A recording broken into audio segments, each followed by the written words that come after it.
Okay, a very good afternoon to you all. My name is Emmanuel Salifu. I'm the Publicity Secretary of the NSC Glasgow branch. And on behalf of the Executive Committee and members of the branch, we want to welcome you to this third session of the webinar series of the Nigerian Society of Engineers Glasgow branch, which has been organized today in collaboration with the Power and Energy Society of IEEE UK and Ireland chapter, the Nigerian chapter, and the NIEEE. It promises to be a very wonderful occasion because we have a very special topic today that we'll be looking at, and that's a high voltage direct current, HVDC, for supporting energy internet and energy integration. And of course, we have the distinguished Professor Xiao-Ping Zhang of Electrical Power Systems at the University of Birmingham, United Kingdom, as our speaker today. So I'll be taking you through a rundown of the activities. We'll start it immediately. But before then, I would like to appeal to everyone to keep their the microphones mute, please. Keep your microphone mute at all times. Keep your microphones mute at all times. If you have any question, any inquiry, comments whatsoever, endeavor to use the chat option. So there is the chat option there. You can drop in any question, inquiry, or whatever introductions, anything at all you want to communicate across. Endeavor to use the chat option freely. Please keep your microphones mute to avoid background audio distractions. Thank you very much. Also to let you know that this session is being recorded and it's been streamed live on YouTube as well. The link for the recording will be available to everyone. There would also be a link for a survey, a feedback survey at the end of the program that will be sent across to everyone as well who's attending and participating, just so we can get your opinion about what would be happening here today. We hope that you meet your expectations of what you want to get out of the webinar today. So I'll move on to show the program rundown of activities for today. Great. And that's it. I've done the welcome and introductions. I'll be moving on, handing over to the chair of NSC Glasgow branch for his opening remarks, and he will in turn hand over to the representative of our collaborating partners who will also be giving some opening remarks. And thereafter, they would introduce the guest speaker for today, Professor Xiao-Ping Zhang, for his talk. His talk follows, and then we'll have the questions and answer session. And finally, we'll have closing remarks and announcements, and then we draw the curtains for today's session. It promises to really be informative, educating, and I bet everyone will take something away from this. If you're a Nigerian, for instance, you know that we have the power problem that's been, should I say, keeping our country in the dark for a very long time. Administration after administration have done their best to tackle this issue, but still it's been it's elusive. We've not been able to get our hands on how to successfully deal with it and get our economy working from that aspect. We hope that what's been said today, policymakers, researchers, industrialists, consultants, everyone can gain one or two things that we can use back for our personal uses and also for our country, Nigeria, and in every other way, in every sphere of life, that we have responsibility to adopt things like this. When the power project, for instance, begins to work well in Nigeria, the power sector, we also believe that the agitations of the young people that we see today in forms of protests will probably reduce as it would take off technology and open up other areas for development. We stand in solidarity with the country at this trying moments of protests everywhere. All of it is geared towards making the country better. And this is also part of our contribution towards making the country better. So without further ado, I'll hand over straight up to the chair of NSC Glasgow branch, Engineer Dr. Olusegun Adediran, for his opening remarks. Chairman, sir. Yeah, good afternoon, everyone. Thanks for joining us today, wherever you are joining us from all over the world. We understand a lot of people are connecting with us from all over the world, Nigeria, America, Canada, different parts of the world. One welcome to you to Glasgow branch today. We hope, as Dr. Emmanuel mentioned, that you'll be able to take one or two things from today's webinar. What do we do in Glasgow branch? Why Glasgow branch? You know, we have numerous different NSE branches in Nigeria. So these Glasgow branches only established mainly for diaspora here, so that we can connect and support development in our country, Nigeria. We do all we can in our capability by organizing seminars, supporting with all our technical capability, our experience, passing all these things across so that we can support our country in any way, so that we enhance the capability of engineers in diaspora, at least so that they can contribute to social and the political. As Emmanuel mentions Dr. Emmanuel mentioned in his first opening remarks there, one of the greatest problems we have in Nigeria today is the power problem. Everywhere you go is the power problem. And the present administration, kudos to them, what they've done so far and what the other administration too has done. So in a way, they are contributing, they want to change things. The question is, this kind of seminar we're having, we even want to use it as a tools for them to see that this is what we can do. This is how capable we are. This is what people in diaspora can bring to change our system. And that's the whole essence of us doing this today. And I hope that by the time you finish this seminar today, and every one of us will really enjoy the time being spent here, and even in our level of knowledge will increase. And also want to recognize the NSE president, Baba Ghana, that whether he's here today, I'm not sure, and also the executive secretary of the NSA, Dr. Engineer Alex Okopie, FNSE, and also want to recognize the people from the IEEE Nigeria, different people that are joining us today, people joining all over the world today. Thank you for being here. And I would like to introduce Engineer Funsho Adebayo, FNSA, that's the president of the IEEE in Nigeria. Welcome to Glasgow, Engineer Funsho Adebayo. Over to you, sir.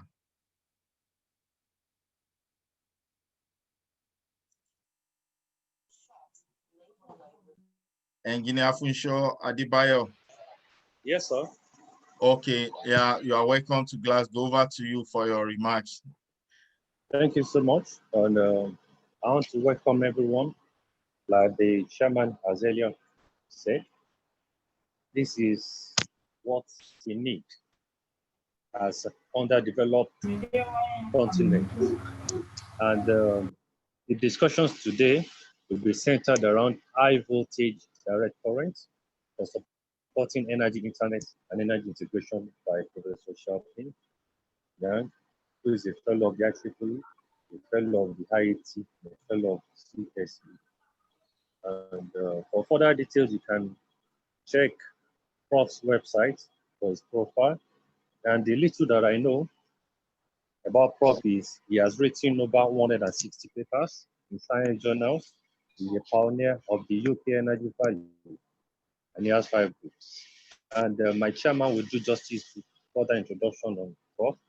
But in Nigeria, especially West Africa, we don't exist on the map of the world, which is the truth. Simply because you can hear the background noise, that is the way we live.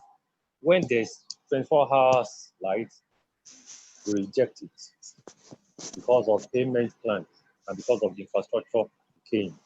Because electric safety is also important to be discussed as we're discussing technologies that are coming up. The reason being that it's very good for us to bring in technologies. For sustaining this technology requires a better attitude. And for a better attitude, it requires a good standard.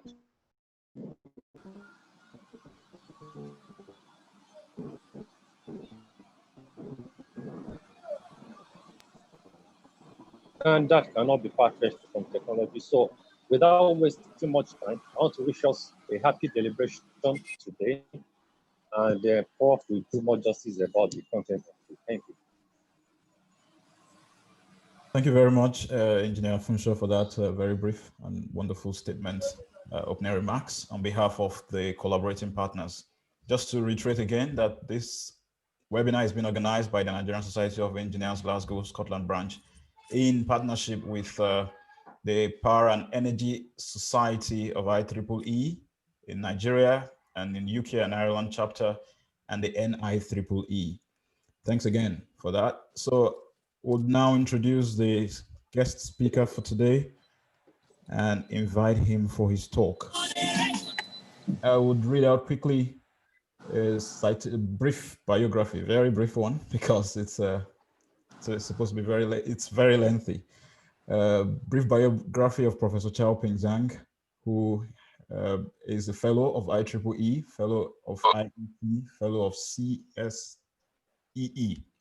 He's the director of Smart Grid at the Birmingham Energy Institute, University of Birmingham.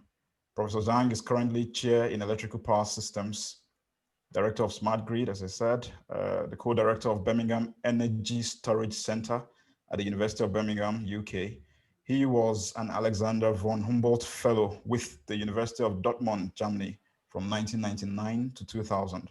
He co-authored 5 books, including the monograph Flexible AC Transmission Systems, Modeling and Control, and Restructured Energy Power Systems, Analysis of Electricity Markets with Equilibrium Models. Professor Zhang is an IEEE PES Distinguished Lecturer on HVDC, FACTS, and Wave Energy Generation. Professor Zhang is chair of the IEEE Working Group on Test Systems for Economic Analysis. He's also secretary of IFAC Technical Committee on Power and Energy Systems Control.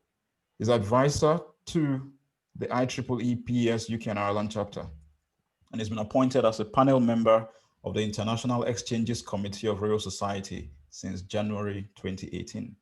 He is co-founder of the UK-China Strategic Workshop Series on Smart Grid. Professor Zhang has been made an IEEE Fellow for his contributions to modeling and control of high voltage DC and AC transmission systems. He's a fellow of IET and Chinese Society for Electrical Engineering. You can find more about Professor Zhang on his webpage, www.professorxiaopingzhang.org.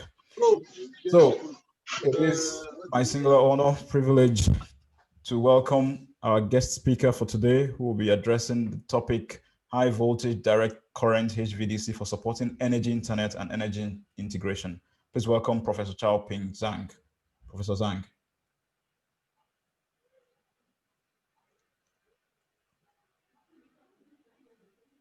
Thank you very much for your introduction. Right now, I'm going to start my talk by sharing my screen.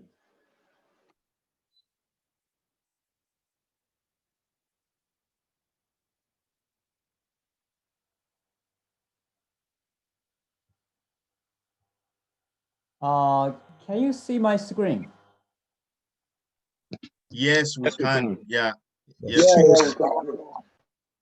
Okay, excellent. Good afternoon, Prof. Okay, so that's very good to me. At first, I thank all of you to participate in today's webinar. In particular, I appreciate the support of this event by Nigeria Society of Engineers Scotland UK branch, IEEE Nigeria Power and Energy Society chapter, IEEE UK and Ireland Power and Energy Society chapter. Also, the IEEE PES Distinguished Lecture Program as well. Thank you very much for all of you to support, make this happen. It really is. West Ham putting their bodies on the line.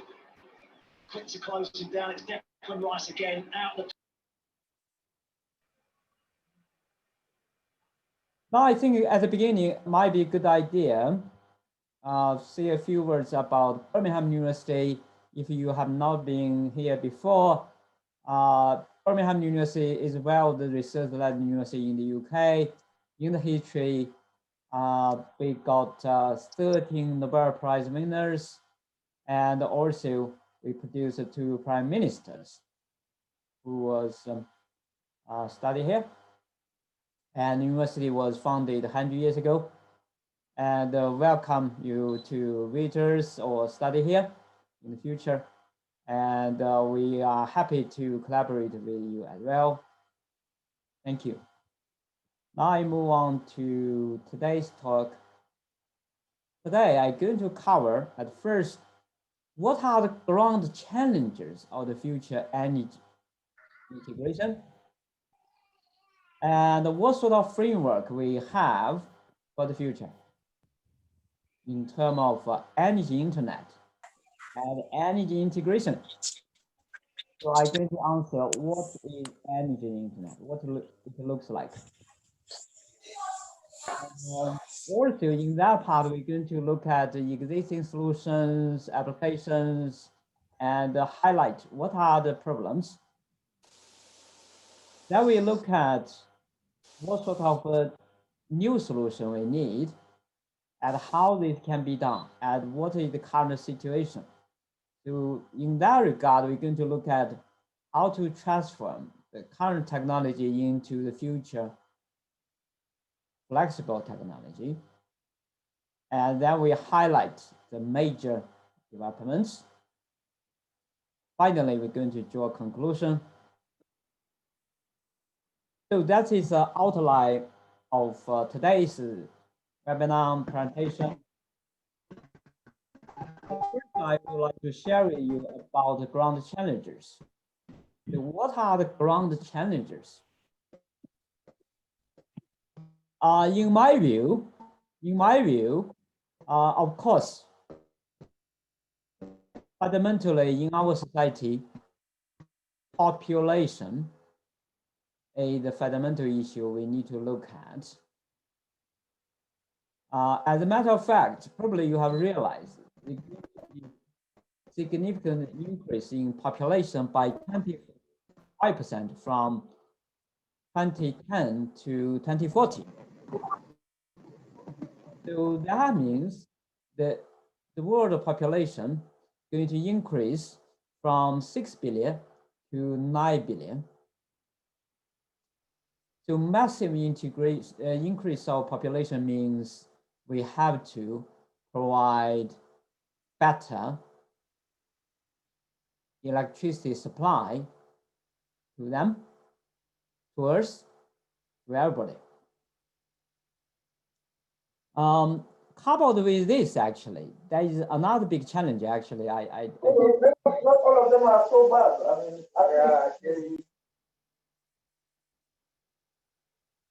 Another issue is massive integration of renewable energy sources in order to fight the climate change and protect the globe. For that, we're going to have exciting opportunity to integrate wind, solar, wave, as well as other clean energy sources. Unfortunately, most of these resources far away from load center. Another issue with such integration is this sort of system, they are very light. Most of them, they even don't have the inertia or very small inertia. So traditionally, we have we depend on the large scale synchronous generators. They have a very big inertia. In case of frequency events, frequency drop or frequency rise, we can use the big inertia of this system to release and absorb the energies in such a way we can control the frequency, okay? However, now the system become lighter. That means the frequency events could be developed very, very quickly. So right now, really gone with wind. Our whole system like sort of fluctuating very quickly. Second issue is we'll come up with some issues very soon. is a massive integration of electric vehicle. So think about it, in our society, if we have massive integration of electric vehicle, the demand could be anywhere, cities, any part of cities. And the flows could flow in the country anywhere, anytime. Of course, you can understand the pattern, but the pattern sometimes may be irregular. If some irregular events, irregular weather condition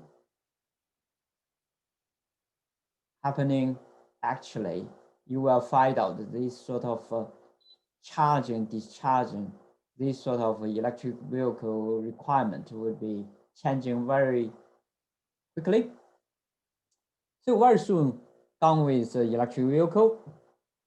Of course, big hope is distributed generation microgrid demand response.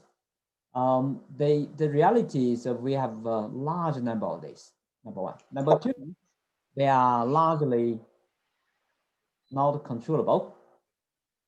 Our big hope is that the demand would follow generation, but in the traditional grid, actually, we were hoping that time generation would follow demand.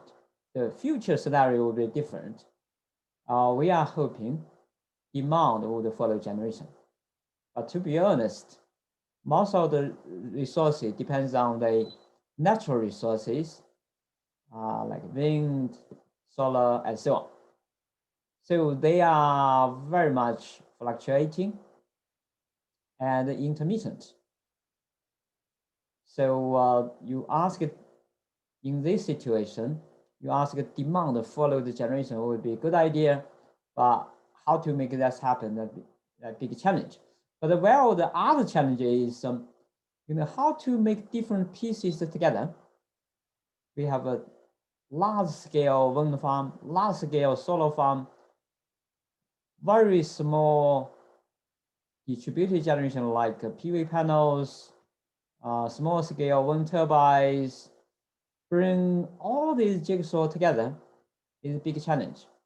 That is a challenge for our power engineer to develop future power grid. Another issue I want to mention is in the future, there's going to be very complex coupling between electricity, transport, gas, and heat. This, of course, bring economic benefits. In the meantime, it would create the difficulties for control.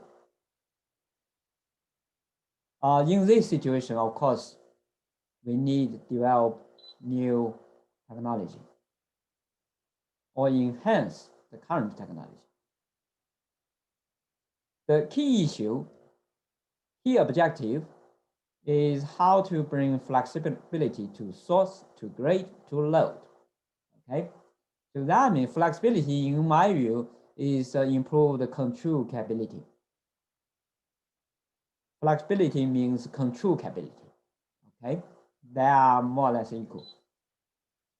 In this situation, in the power electronic area, of course, we have the high voltage DC, flexible AC transmission system, and other emerging technology. Of course, don't forget any storage. At the moment, we put big hope on any storage. Really, that is kind of very challenging technology. Depends on your application. You have to choose the right technology for your right application. So that's a big challenge for us. Other things actually is data analytics and artificial intelligence. So this is an emerging area. If you got very rich data, actually, in quite some areas, you can immediately bring economic benefits in terms of managing demand, managing power grid, manage the generation sources as well. After I highlighted the big challenges we have, probably I can show you a most recent example. Actually happened 1 year ago. Probably you heard about, probably most of you heard about the blackout in Great Britain in power grid on August 9th, 2019. In that event, if you look at this diagram, we don't have time going into the great detail, but you can find out the report later. What I want to focus today, use this slide, is what happened at the beginning. At the beginning, there was lightning strike. The National Grid Protection System did very well. The lightning strike was cleared, that the transmission line around here was recovered, and but after that, actually during that period, after you can say after fault cleared, you can see my pointer here. This wind farm, very big wind farm, tripped. The wind farm is around here. I think 200 kilometers away from this faulted transmission line. So fault cleared very well, actually. Thankful to National Grid engineer. However, the wind farm tripped later.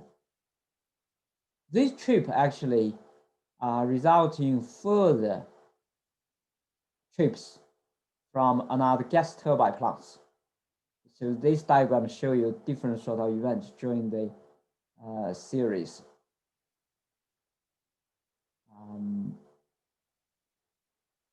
Operation of the generation source and power grid. So just two points I want to mention. If we have sufficient inertia from the system, sufficient fast responsive reserve, probably this will not happen. However, it seems this was not the case. So this is just a good example to show you the challenge of a low inertia power system.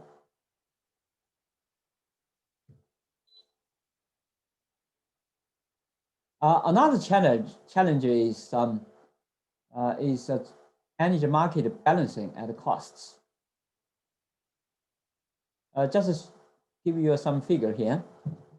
Coincidence with the reduced demand due to the COVID-19 pandemic at a high level of renewables output, the GB electricity system has seen a balancing cost of 718 million this spring and summer, which is 39% higher than the expected cost in this period.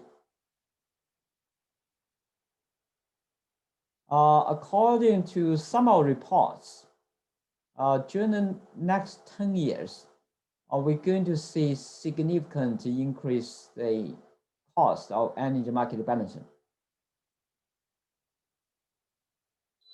So this is another big issue.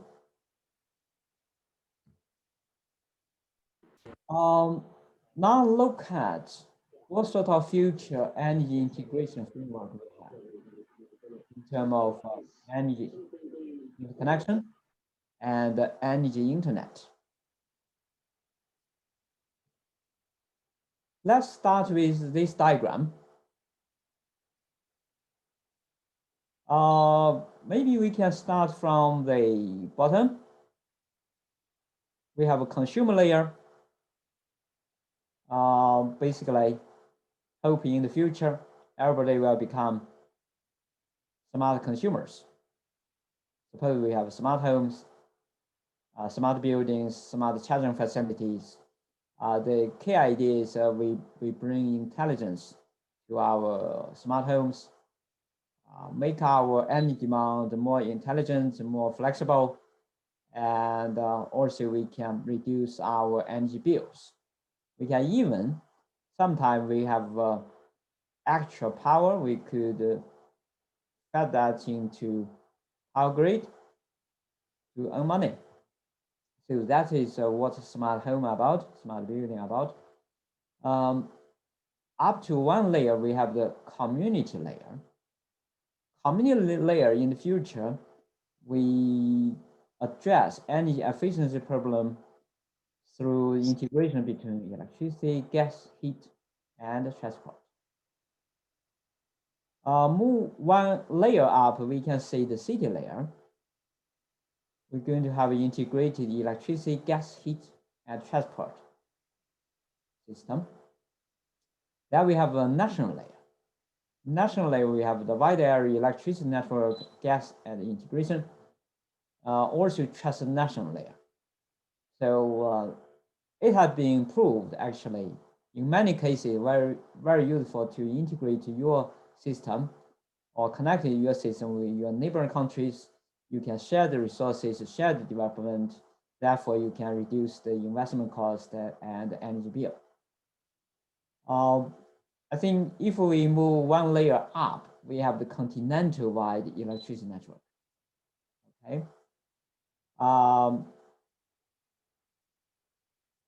Finally, we can arrive at the level of intercontinental wide area, ultra wide area electricity network.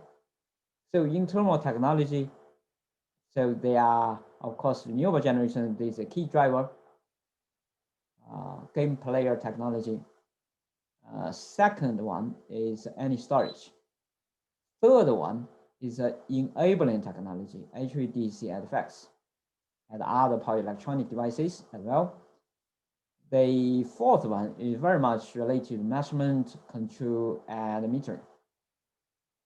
Final one, of course, people got a lot of worry, cybersecurity. In my view, yes, cybersecurity is a big issue, but fundamentally, we don't need to worry about it too much, but we do need investment. Technically, somehow this can be solved. So this sort of technology could plug into a different layer to solve the energy integration and energy connection problem. So what does it mean, energy internet? You know, think about it. You put a different layer together, plug this different technology into it. That the system itself, very much like the internet, what we have right now. In the future, who knows? Maybe many years later, actually, the Africa grid connected with the European grid. In that case, you know, Nigeria, UK probably will share the same grid. Who knows? So very much it might be happen at least you know, within certain region. We can have a very much highly connected system. We can share the energy between consumers, between countries, and between continents. So that is energy internet. Yeah, just put that into separate perspective. Actually, there's some, you know, strategic discussion at the moment, how to build up the future large-scale energy interconnection. Just a highlight of some of them. This one is some so-called solar Silk Road energy internet, because around this region, there is very rich solar energy resources. If along this region, we build a very large scale solar farms that bring them together, we can build up solar Silk Road energy internet. Okay. For European countries also at the moment, I think it's already confirmed. We're going to build up a stronger European supergrid. Okay. a lot of investment will be available in the next 10 years. Because economically, if you look at European Electricity Network Association's website, FCSEE, they confirmed with interconnection actually brings significant economic benefits. Okay. There is another circle also related to Nigeria. I think Nigeria here is that there have been initiatives, discussion to link the Africa grid with the European grid. Okay, actually a number of those consortium have been working on this. Another circle is because also this happening actually quite people in UK right now. Another circle. So it's likely we're going to build up such a super grid around the North Sea, including Iceland and so on. Okay. So there are some other circles as well. This is a Chinese grid with the neighbor country, and they including South Korea, Japan, Mongolia, Russian, and so on. So there is another possibility as well. We connect the Asia grid with the European grid. This is a solid circle. There are another possibility, of course. The North American grid and South American grid could be connected to bring the economic benefit. Another one, our friend from Australia is like a very much a remote country, but however, the country have very rich energy resources. So some people thinking, why not connect the Australia grid with the South Asia country? Okay, so these are the different possibilities. We have been discussing how to move this forward for some years.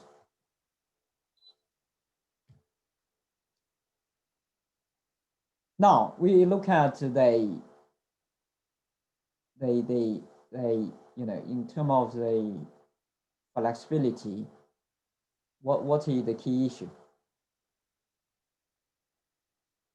Of course, key issue is how to use a different sort of flexible technology into real application. Okay. Fundamentally, we have, for instance, for the flexible AC transmission system, the operating principle is it can change impedance, control power flow, and voltage, and also control stability. Okay. For high voltage DC transmission system, it particularly used for bulk power transmission over long distance. We have two different types of technology. One is Thyristor based. We call it LCC HVDC technology. In a few seconds, I will review details. Another one is VSC HVDC technology based on IGBT technology. Okay. Both technology have their merits. Also, they have their shortcomings. Also, in a few minutes, I will touch that in great detail.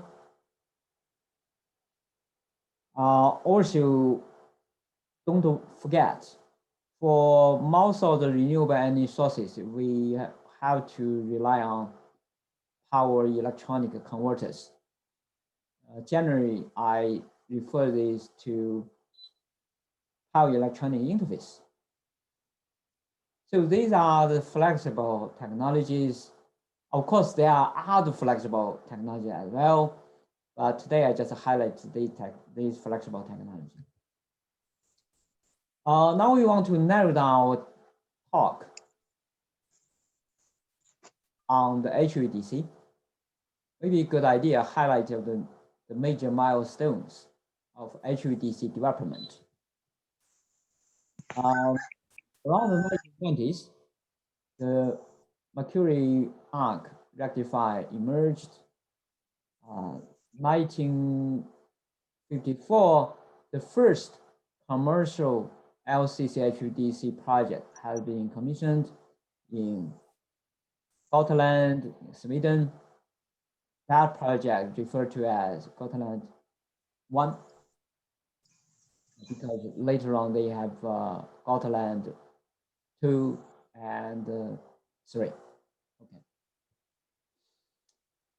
1970, Thyristor valve first came into use in HVDC applications. And from that time, people believe somehow the limitations of HVDC technology were largely eliminated. However,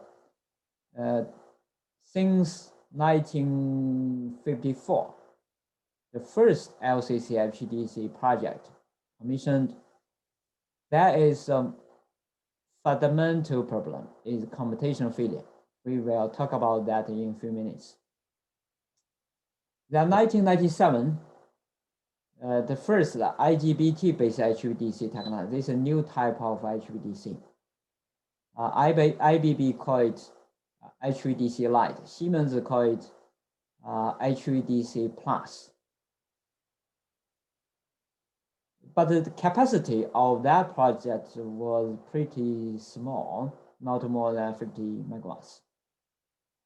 Another problem was a very high power loss. Okay. Around some 10 years later, 2010, the first positive and negative 800 kV 6.4 gigawatts LCC ultra high voltage DC commissioned by State Grid Corporation of China. The transmission distance just over 2,000 kilometers. Now for their later project, I think later project already operational is positive and negative 1100 kV LCC ultra high voltage DC. For that project, transmission distance over 3,000 kilometers. Okay. I just want to mention another project that happened in the same year. This is so-called very famous Transbay Cable project. This was the first HVDC project to use the so-called modular multi-level converter HVDC system. This is another milestone. The voltage was positive and negative 200 kV. The capacity is 400 megawatts. The transmission distance 85 kilometers.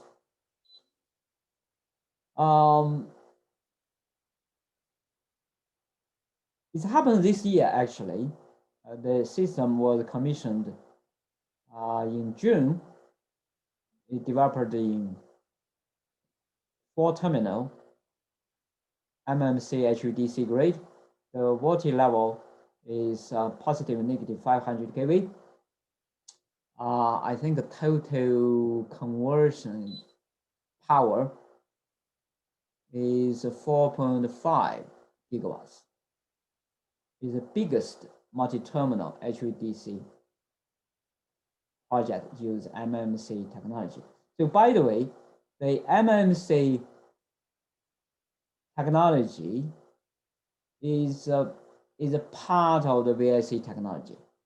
VIC technology developed in 1997, that is based on the 2-level HVDC technology, or 3-level later on. Multi-level, in principle, very similar to that one, but there are some differences and help to solve out the technical challenges. So now let's look at the what is LCC and what is VSC. So left-hand side, basically, the top, this is a live commutated converter based on Thyristor valve. I think this is a converter bridge. We got the 6 valve here, okay. It's called the 6-pass bridge, okay. For this technology, the highest voltage level is 1100 kV at the moment. The power transmission capacity is 12 gigawatts. Okay. You know, Thyristor valve, the Thyristor valve, the operating principle is that you can turn on the valve anytime, but you can only turn off the valve when the current through the valve nearly there. Okay. But IGBT is different. You can turn on this circuit bridge, circuit branch anytime. These are individual modules. These are detailed that basically depend on the configuration. At least 2 switch. You can turn on, turn off this switch anytime. So this is a benefit why people recent years have interest to develop and apply this technology. The highest voltage level around 500 kV. The highest power level is 2 or 3 gigawatts. So what's the difference? The difference is the capability, the major difference. Of course, later on I will show you very briefly some of detailed differences between them. But the big difference between them for the moment is take this comparison. The LCC HVDC like a train, okay? The VSC HVDC like a bus.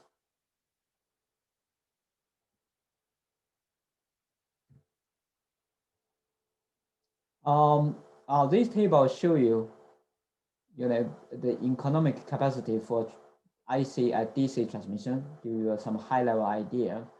Why for bulk transmission we in favor of DC transmission. So you can see the difference. For the same AC same voltage level, the transmission distance for AC around 300 to 500 kilometers. But for DC, this basically is 3 times longer. Okay. In terms of transmission capacity, for IC transmission, think about it, you need at least 3 wire. But for the DC, 2 wire. Okay. But transmission capacity 3 times bigger. Okay. So there are other figures as well. So just show you some what's happening actually in China. They have over 200 ultra high voltage DC transmission, plus I think a few ultra high voltage AC transmission technology as well. So total transmitted power reach 450 gigawatts, quite a lot. This just give you a little bit big idea. What is a typical 800 kV? I'm sorry, this here should be kV. 800 kV, 5 gigawatts converter station look like. It's very big. But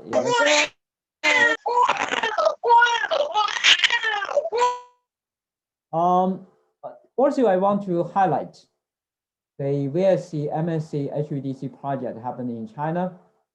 You can see they have how many? Four projects at the moment, already happened. So the latest project is a 4-terminal HVDC project. The fundamental development in this system, they have a number of DC circuit breaker. And the DC circuit breaker were based on different DC technology. So that was wonderful development. So total capacity 4.5 gigawatts. So distance, longest distance for the transmission is 648 kilometers. In fact, I just want to mention, because limited time, I could not highlight all of them. In Europe, even in UK, in the UK, we have two meter voltage DC projects at a transmission grade level. They, in other countries, of course, in America, they also have a demonstration project as well. Now, just highlight the interconnection opportunity in Europe. I just highlight some of the major projects. Next slide show the interconnection project for the UK system only. Operational, we have 7 projects, 8 gigawatts.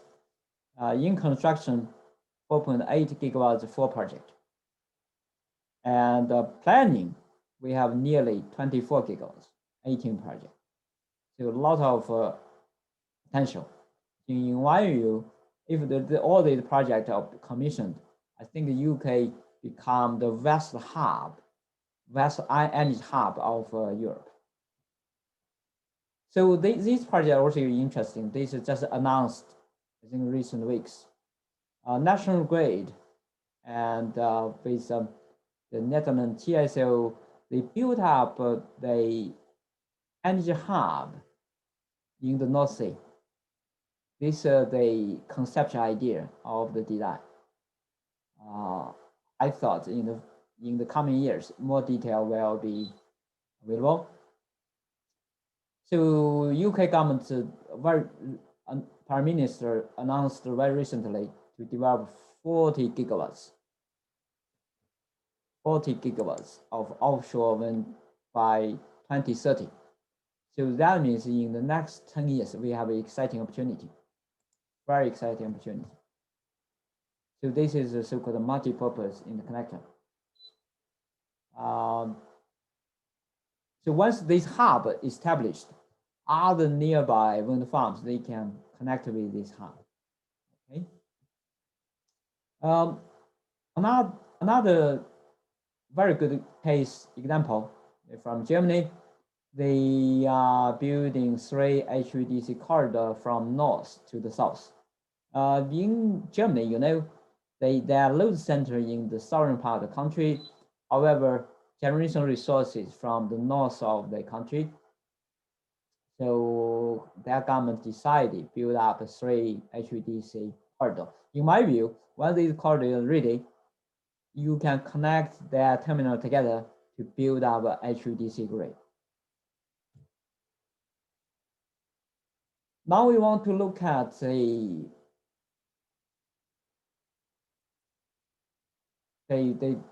challenge of the current technology and how actually we can transform that into flexible technology. Let's look at the classical LCC HVDC. Major advantage: lower power losses, high power, no problem with DC fault, bigger footprint. Of course, bigger footprint is not an advantage. Mature technology, lower costs. Disadvantage here. This technology is very vulnerable to AC faults. If there are AC faults, it's likely commutation failure would happen at inverter side. If that happens, also during the fault, large reactive power consumption are needed. Also, the traditional classical LCC HVDC cannot control reactive power, so you need additional equipment. So let's look at the commutation failure. So basically, commutation failure means two of the valve. One is upper valve, another one is a lower valve, going to have short circuit. If short-circuited, that means we're going to have very large overcurrent. So therefore, if we don't protect this valve, they're going to be burned out. Okay. So commutation failure is a major problem with the LCC HVDC. All sorts of problems. You're going to increase the frequency at the setting end, because from setting end, the power cannot be transferred. Frequency is going to increase. At receiving end, the frequency is going to drop. So setting end, the generator is going to be tripped. And the receiving end, you need to activate additional frequency response generator or devices. So this is a major issue for the moment. I think globally, this technology, I think everything is fine. Particularly, this is a big trouble. Risk the security of the grid supply system. There are some solutions, but no existing method can eliminate the commutation failure.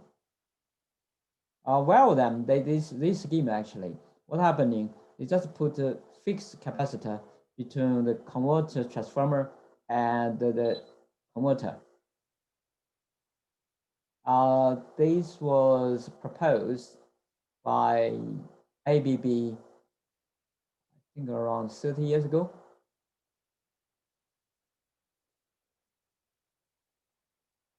But it has been found, it helped a little bit, but cannot solve the problem.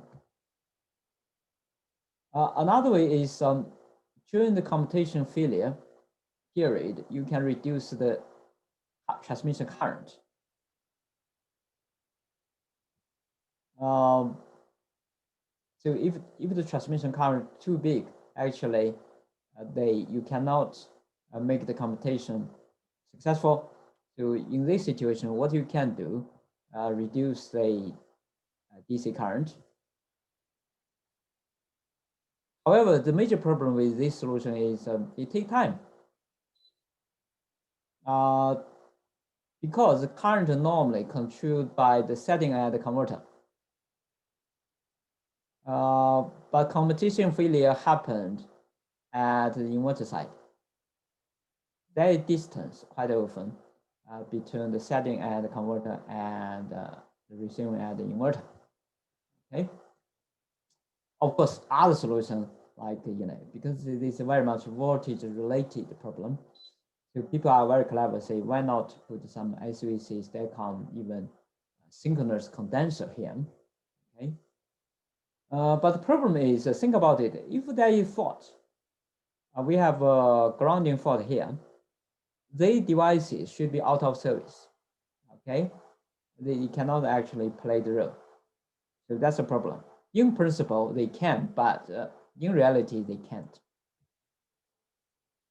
So VHF HVDC, of course, VHF HVDC, they have all sorts of advantages. They have also some serious disadvantages. They higher power loss, lower power capacity, vulnerable to DC fault. Think about it. Their disadvantage is quite different from the LCC HVDC. Smaller footprint. This is a new technology. Reliability is a big issue because we have large number of IGBT modules. IGBT have very limited overcurrent capability. Not many people know this very well, actually. IGBT have very limited overcurrent capability.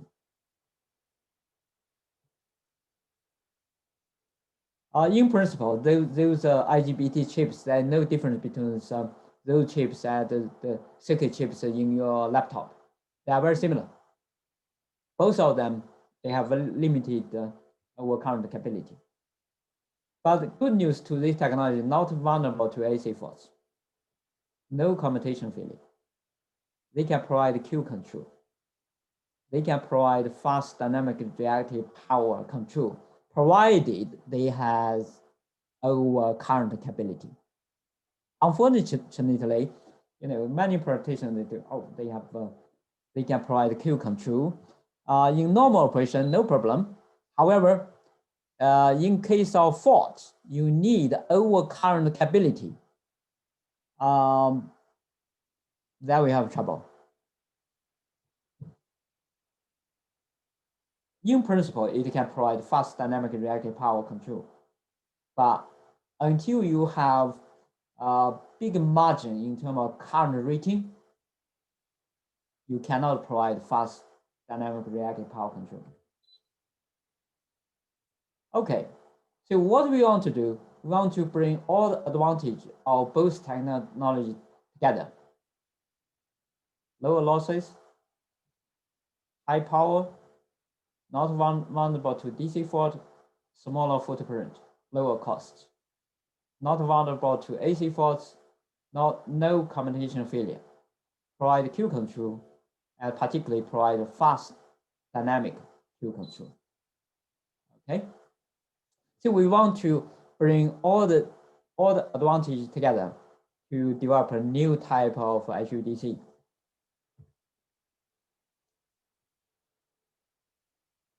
So now we want to look at the major technological developments. Let's highlight the development very quick. The major development including this 4 areas: how to eliminate commutation failure, how to provide reactive power control, how to eliminate AC filters in regarding the footprint, because LCC footprint is too big. Okay. How to apply the solution in ultra high voltage DC. Okay, these are the 4 big challenges. I just highlighted this solution. So, in comparison, IBB solution, they use fixed capacitor. We use a controllable capacitor. So, capacitor in series with a switch. Then we make the charge and discharge process fully controlled. We call the controllable capacitor. With this technology, no commutation failure.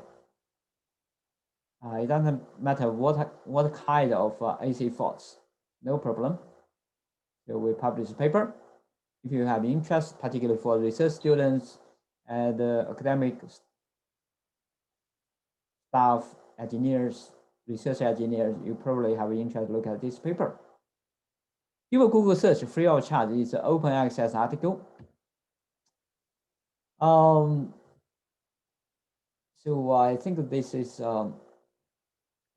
tells how it works. Basically, during the commutation process, while the phases, the current I1 should reduce to 0. Another phase, current I3 should be increased from 0 to the maximum current ID. So this is a commutation process. What do we do? During the commutation process, we put 2 controllable capacitor, like a battery, help this process, right?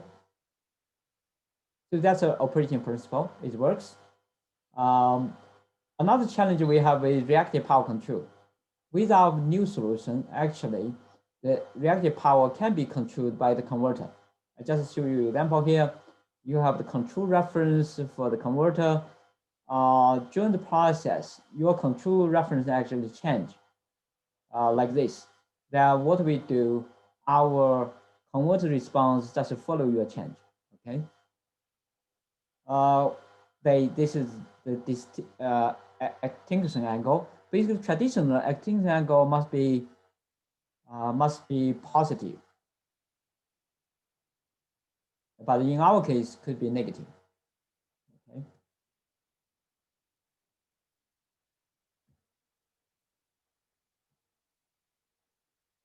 This example, particularly talking about reactive power control, the approach detailed in the paper.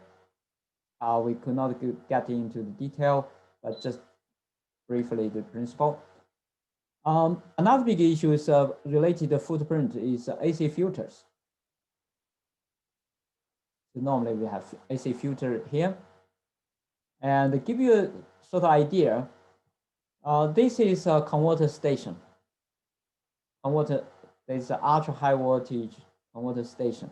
So here,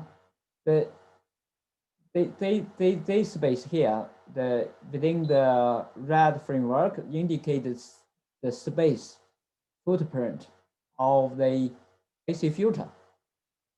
So up to half of the converter station occupied by AC filters.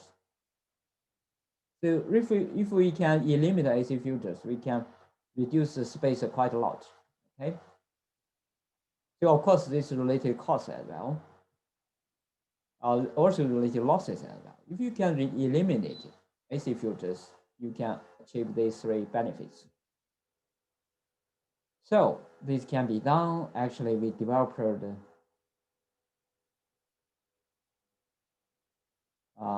this is our topology. What do? We put the parallel capacity on the other side. That we can other side of just between the converter and the transformer. You look at the parallel capacitors. There are the AC filters here not needed any longer. You look at the waveform from a simulation, is perfect sinusoidal waveform. If you want to get the detail, this paper, you may want to look at applications in ultra high voltage DC system.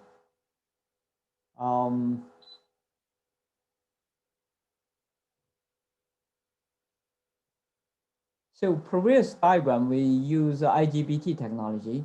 For this new topology, we use Thyristor technology. Why use Thyristor? Because the IGBT has limited overcurrent capability. But for ultra high voltage applications, we talking about very high current. So therefore, we need use Thyristor rather than IGBT. Okay. So we developed the solution.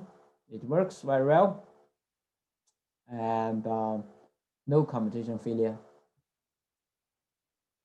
So it's time for me to draw a conclusion. So we have developed a new type of LCC technology, overcome major disadvantage of LCC HVDC commutation failure, can provide fast dynamic, can work with weak AC system, can reduce footprint by removing the AC filters, can implemented by controllable capacitors, can be implemented by IGBT or Thyristor, depends on your application. Or if not for ultra high voltage, you can use IGBT. If for ultra high voltage application, you have to use Thyristor technology. It's a very efficient, reliable, flexible, next generation LCC HVDC. Okay. Commercially, it becomes attractive for upgrading existing LCC HVDC modular design, easy implementation, cost-effective solution. So we are living in the global energy village. So my thinking is in the future, we could connect system within a country, within a few countries, within continent, even globally. We build out this energy internet for the whole world, share the energy, improve our living standard. The key thing is that we need to make technology smaller, more reliable, and cheaper. So this new technology actually have all these features. If you want to find more information about this, you can visit my website. There are a lot of papers there. You can click a link, you can access all these papers. Thank you very much. A very big thank you to Professor Zhang for this very, very extraordinary presentation. I think, yeah, indeed, it's a brilliant presentation and everyone must have learned a lot from it, from the geeky techies and electrical engineering and all of that to policymakers across the spectrum. I'm very sure that everyone has got one or two things gained from this presentation. Thank you once again, Professor Zhang, for this wonderful presentation. Very latest technologies, latest developments in the field, You brought us up to speed with most of these things already, but I won't be wasting too much time commenting on the presentation, because we have lots of questions that came in while Professor was delivering his talk. And so I'll be handing over now to my colleague, Engineer Sharp, who will be handling the Q&A session. Engineer Sharp, take it from here, please. Thank you, Dr. Malo, and special thanks to Professor Zhang. Well detailed paper. Okay, on the two ways we're going to go with the question and answer is we already have some written questions posted through the chat box. So if you still have a question and you want to bring it across, please go to the chat points, and if you tap the screen, you get the option to have chat, and then you can send your question through. Alternatively, after we've read those questions, we can still take a few more if we have time. If you put your hands up via the system also, we could pick it up. So going through the questions, we'll take them two at a time, and I'll just go the first two in the chat room. And first one, Professor, once again, thank you. What's the status of the UK Western and Eastern HVDC link project? Do you have an idea where they are with the Eastern and Western link, the link project for UK? That's the first question. And then the second question, and I'll give you opportunity to respond, is someone was looking for the cost comparison between HVAC and HVDC. Any, I know you talked about the economic part of it, but any cost comparison? Over to you, Prof. Okay. Yeah, that's a very good question. I think I haven't read news. As far as I know, the Westlink HVDC project in terms of construction, I think that was finished a long time ago. I think they took that a lot of time to do the commissioning. But to be honest, I don't know the current situation. But for the Eastlink, there are a lot of discussions. I know some UK company at the moment. I think they have put forward a different sort of HVDC proposal for the next round of Aufjing investment plan, because at the moment the UK government Aufjing, they're doing the next, I think, 7 years investment plan assessment at the moment. I think the new plan will be announced probably early next year. So I don't know the exact detail. However, what I do know, they will be East DC link. Okay, and my guess is there will be, according to Prime Minister's announcements, big investments in offshore wind farm. I believe more HVDC project will come in. Okay. Another question about the economic comparison, right? Yes. Cost comparison. Between AC and DC, or between different DC technology? No, between AC and DC. Okay. That sort of comparison actually very easy can be done. There are a lot of reference you can use. For instance, SIGRE published reports about the economic comparison of different technology. At least I think their approach still valid, but the only thing probably you need to consider is a cost figure, because some of the costing figure, a different sort of component, the cost for IGBT, cost for Thyristor, those costs are changing over the years. So you can use the approach. I think that you can very easily work out the economic comparison. And rule of thumb depends on your applications. Normally, if the transmission distance over over 400, 500 kilometers normally, probably you are in favor of DC transmission. Okay. Okay. Thank you, Prof. Thank you, Prof. Just a few more questions here. How significant is the voltage drop along transmission in comparison to AC? Someone is asking about the voltage drop along that for HVDC in comparison to. Voltage drop is not big issue to DC transmission. The reason very simple. You know, for the DC transmission, the voltage drop due to DC resistance, right? Yes.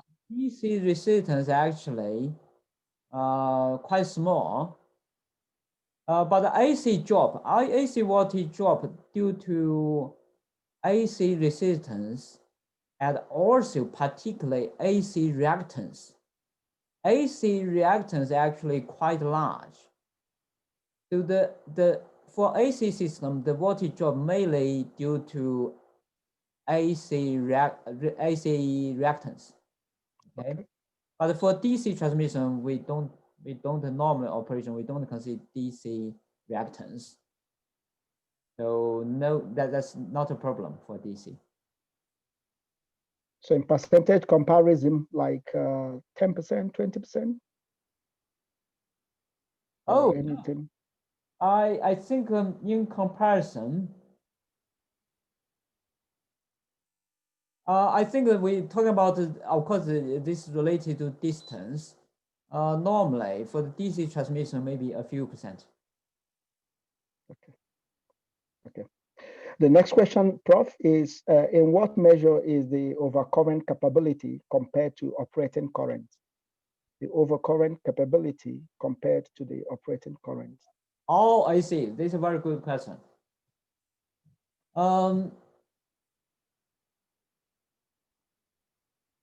I just give you a little bit. If suppose, if the, for instance, depends on what kind of technology, if you're looking at MMC HVDC,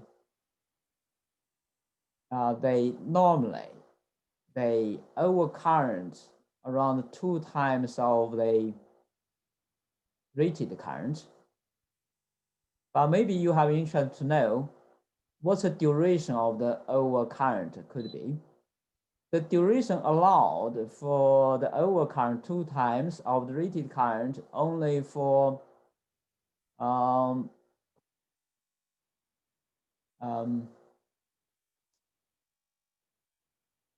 microsecond.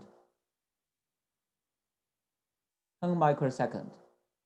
That's quite short. That's because I think your laptop have similar issue. Overcurrent are actually quite short.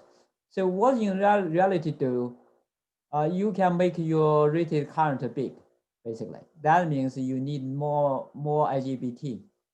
Maybe you need to parallel them. That means you need to increase your investment. But for the Thyristor technology, LCC converter technology, the overcurrent capability could be 10 times higher than the rated current. No any problem. Okay. Okay. Someone is asking, Prof, from your experience, what is the power factor, the experience power factor HVDC operation? Oh, power factor. Oh, this is a very good question.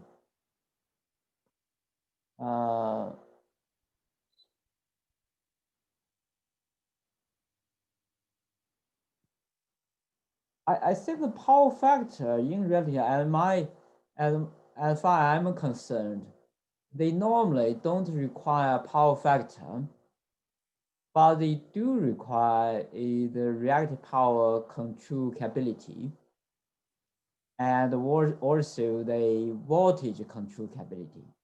Say, within converter station, what is the voltage level should be controlled. Okay, and what sort of reactive power capability, how much reactive power can be produced by the converter station. That are the technical requirements. Normally don't require power vector.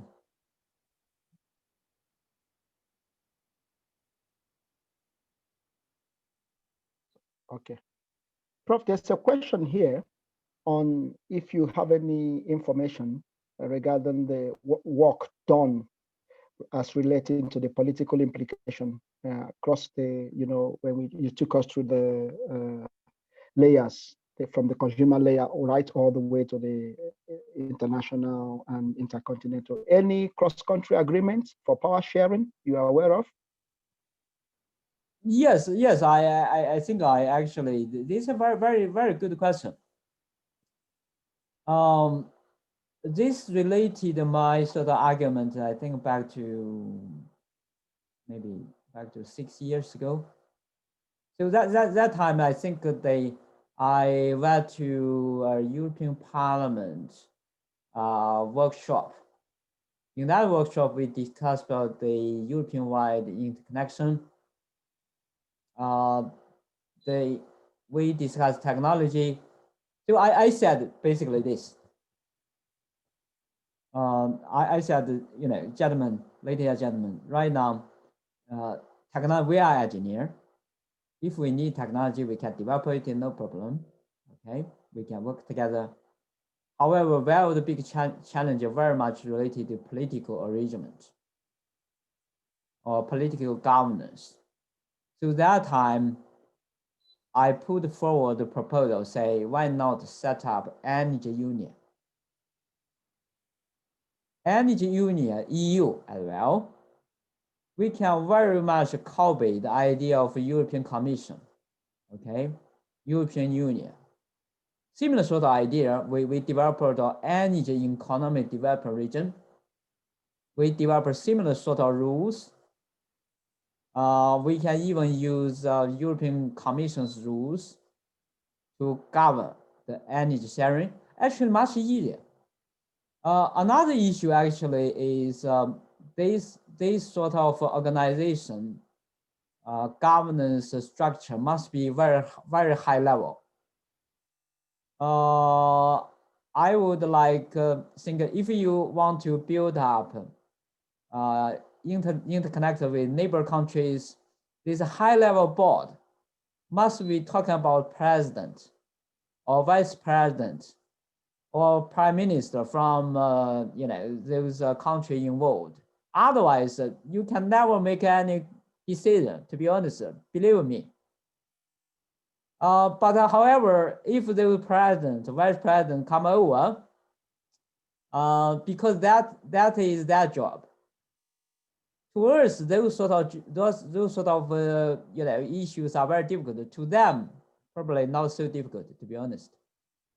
Maybe they are sat around the table, have a dinner together, get a cup of beer, a decision can be made.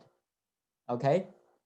So even some companies president cannot help, to be honest. Electricity company, my view is you need to have a high level agreement between the country president, prime minister, and energy minister at least, before you can make this happen. Okay. So therefore, okay. I hope some of you in the future will become your country's energy minister or president, vice president. That will make a big difference. Yes. Okay, thank you, Prof. I will let the chairman in and the publicity secretary to see if we have a few more time to take questions. Branch chair, over to you. Let's see if we could want to. Yes, I think we can still take a few more questions, saying for the next 10 minutes, if that's okay. Is that tie up, Dr. Emmanuel? Yeah, I mean, we're having interesting interactions here, and we can give 10 minutes more. We crave your indulgence and patience, so 10 more minutes, I think. Yeah, that's fine. Okay, I'll just go back to a few questions we have here. And please, if you still want to drop some questions, let's see how many we can get in. Now, I guess this is a straightforward. Prof. Zhang, some are asking if you could share this slide, the information with the group. Is that a possibility? Yeah, it's possible. Okay.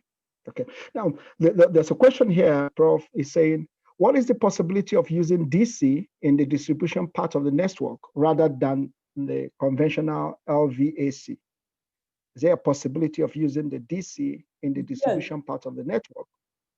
Yes, I think this is another very important question, to be honest. For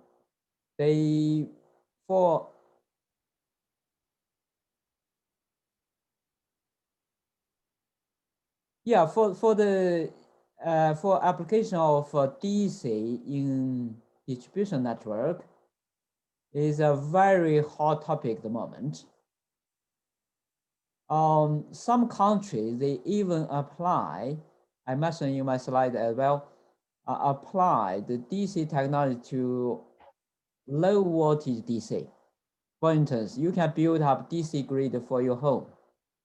You can build up a DC grid for a building. You can build a DC grid for your factory. The reason is very simple. You know, think about it. Your laptop, your mobile phone, all the devices, electronic, most of the electronic devices, they use DC. So people thinking, you know, consumer level, we got an awful lot of DC devices. Why not directly use DC? Okay. At the moment, I know, at least I know quite a lot of low voltage, you know, electric supply appliance supplier. They have interest to move down to the road of DC, low voltage DC. Okay. I think in that area, probably low voltage DC much easier to be developed. The moment, I think major trouble is the middle voltage DC, say for the distribution network application. The major problem, not technical, no problem. You know, think about it. We can deal with 12 gigawatts ultra high voltage DC transmission over 3,000 kilometers. Technically, there is no problem with deal applications within a DC grid, no problem. The major problem the moment we have is the cost, right?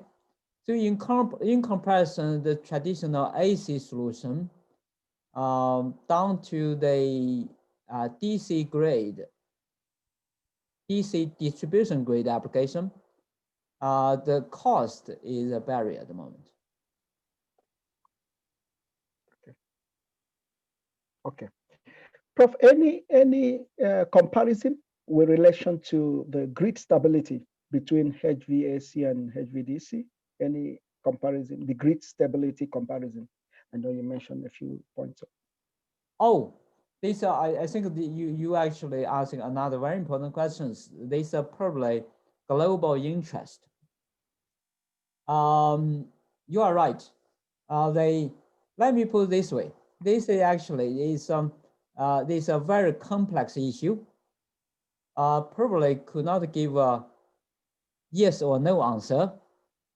The reason is very simple. Depends on what kind of DC grid or DC system, number one.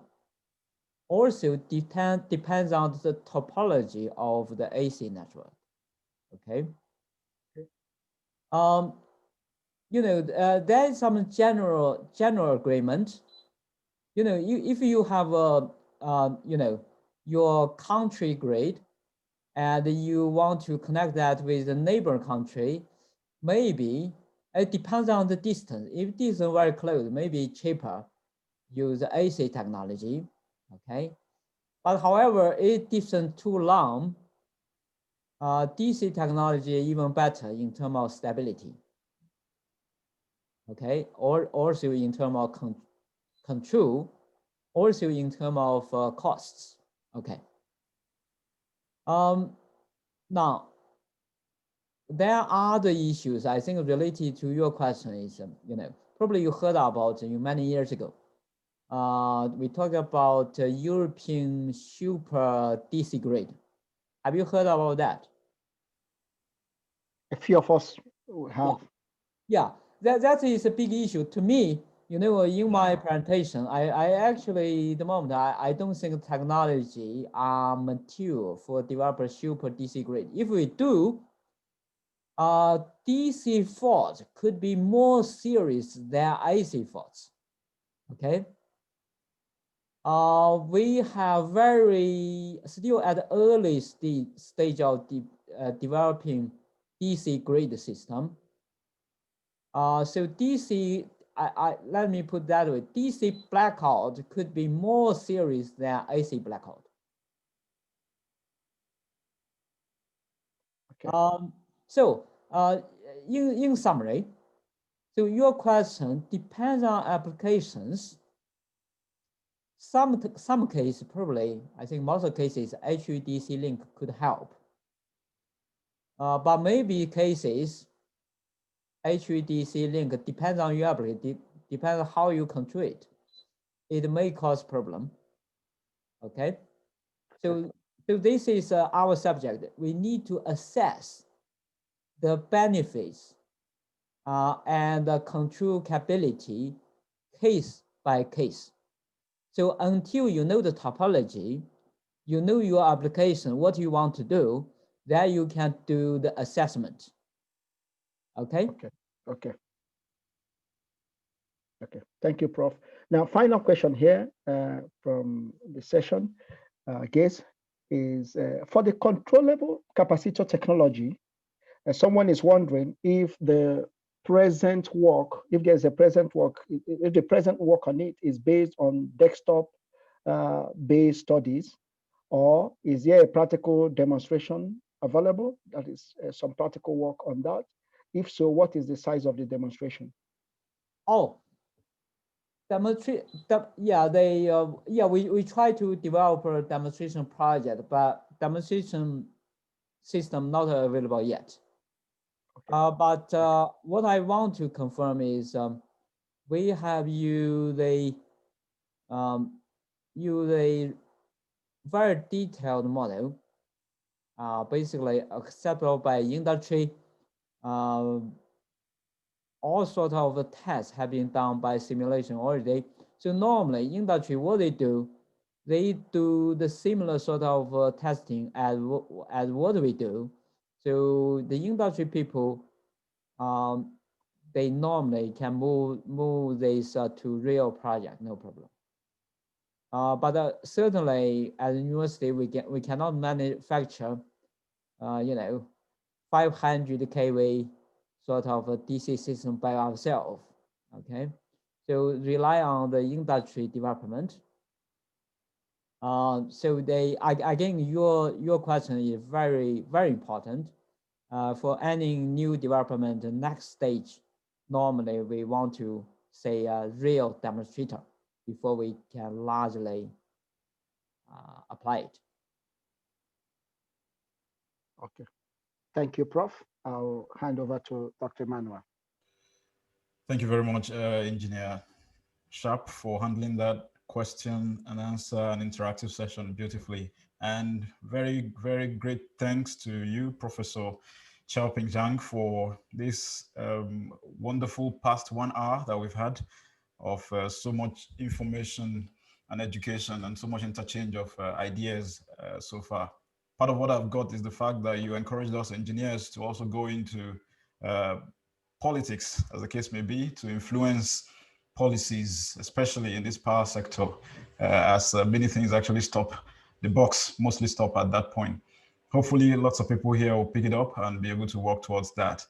So we've come gradually towards the end of the program today. Thanks so much for your patience and cooperation so far.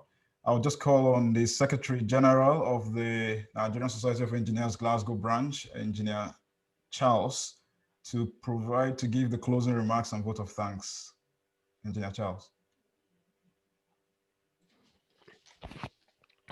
Thank you very much, Dr. Emmanuel, excuse me, and our most distinguished guest. Thank you very much, at least, for participating. And a special thank to Professor Zhang, for presenting this at this time. And our most senior friends from Nigeria, Engineer Fonshaw and the others, you are most welcome. We will be happy to have you maybe on similar seminars, and we always look forward to having you. At the minute, we don't have any major announcement other than some upcoming programs which will be flashing. So we have this immigration issue. This is coming up, and the title there, of course, as we can see, is Leveraging Uncommon Advantages of African Migrants in Conflict Transformation. And we have a speaker here. So it promises to be an interesting topic, and we will so much want to have as many of you that are here today to be back onto the same webinar. So we do look forward to that. And apart from that, we still have some other ones. Time will not permit us, but coming up. So we would be more than happy for you to participate, be part of the house. And once again, thank you very much. Over to you, Emmanuel. Thank you so much, Engineer Charles Okafo, for that very brief and apt closing remarks and announcements. So just to say, this webinar will be coming up on the 7th of November by 5 p.m. UK time. The UK time will be changing very soon, so it will be different from Nigerian time. So take note of that. On 7th of November, talking about immigration, becoming UK resident, post-Brexit, post-COVID-19, and all of those issues will be discussed at this very webinar. Also, the PowerPoint slides, lots of people have asked the questions if they're available, and Prof has responded. So just to confirm again that these will be sent out via emails to all participants whose email we have already. And also the link for the survey, kind of survey questionnaire about the event of today. So we get your response on what you think about it. This will help us improve and do better in subsequent webinars. All of those will be sent out in the emails that will be sent to you from either the Eventbrite where you registered or via your email if we have them. So with that, I think we'll be drawing the curtains on this session of our webinar series. Thank you very much for your patience and participation, and active participation for that matter. And we hope that the discussions and whatever we have picked up from today will be useful to us as individuals in your research, in your offices, in your industrial placements, also in governance. Hopefully we'll be able to take this forward to people in leadership and people who can influence policies and decisions to put this into action as required. And with that, I want to thank you again for being here, and wishing you a very wonderful evening, wherever you are, or whatever part of the day you have. Thank you very much, and bye-bye. Thank you too. All right, thanks everyone. Everyone can get themselves unmuted. Just say big claps to Professor Zhang. Thank you. Thank you very much. Thank you. Yeah, just want to mention, your country have greater potential to develop the future energy system. Think about the population, think about the demand. Yeah. Thanks, Professor Zhang. We'll take all that on board to move all these wealth of knowledge to another level to change our society. We appreciate you, and we hope to even have more collaboration to do with you in the future, and to move Nigeria to another level. Thank you. Sure. Thank you, Professor. Thank you, Professor Zhang. Opportunity given to us. Thank you. Very much. See you next time. Thank you. Thank you very much. Thank you, Prof. Thank you. Thank you. Thank you, attendees. We're happy you joined. Thank you.